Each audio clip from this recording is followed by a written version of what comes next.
The Starks may have been the heroes in Game of Thrones, but House of the Dragon will show a different side to the Northern family.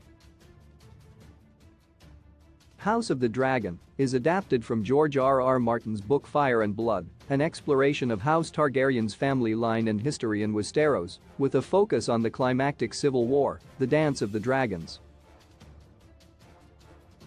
Beginning approximately 200 years before Game of Thrones timeline, House of the Dragon will depict the fear-inducing sides of House Targaryen and House Stark that were rumored in the original series. While House Stark served as the primary protagonist in Game of Thrones, the historic family will be taking the backseat for the majority of House of the Dragon. As House of the Dragon depicts the Targaryens at the height of their dynasty, the prequel series introduces a more cynical approach to the realm amidst blood, fire, and vengeance. House Stark's family members were all found to be sympathetic figures in Game of Thrones, but the prequel series' led Targaryens, along with most of the characters surrounding them, will struggle to maintain a pervasive likability throughout the series. After revealing that House Stark will appear in House of the Dragon Season 1, anticipation for the iconic Game of Thrones family to return grew.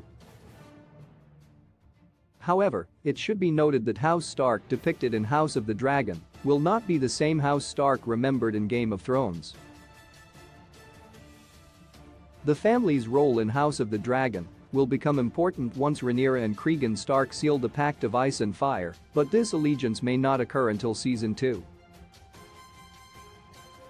The most important event for the Starks in House of the Dragon will occur at the very end of the war with the Hour of the Wolf, which will be the moment that truly explains why Southern lords long considered the Starks hard, unyielding, and blood-hungry, a significant contrast to their merciful depiction in Game of Thrones.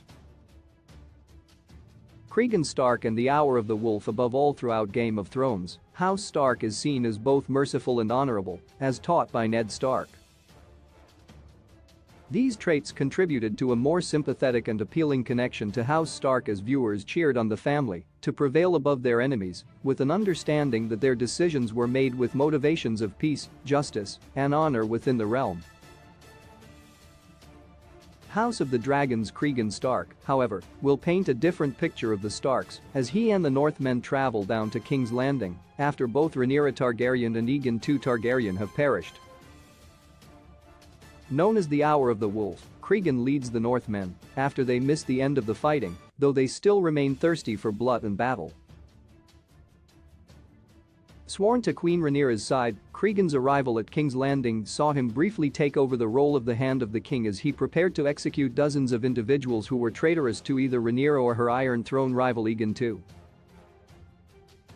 Unforgivingly seeing this as the only way to truly end the Dance of the Dragons, Cregan's wrath was noted by those at King's Landing as unyielding in mercy for those on either side.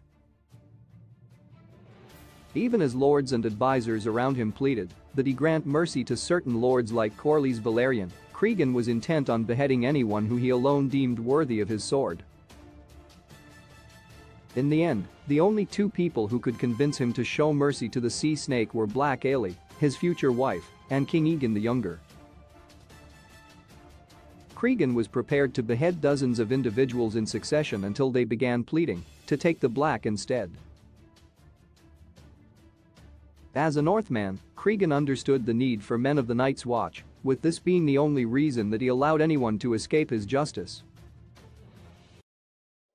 Only 2 characters were beheaded, with the rest opting to take the Black. Unlike Game of Thrones' Ned Stark and his children, who would have shown far more mercy in this situation, House of the Dragon's Cregan Stark exhibits a far more brutal and uncompromising side to the historic family.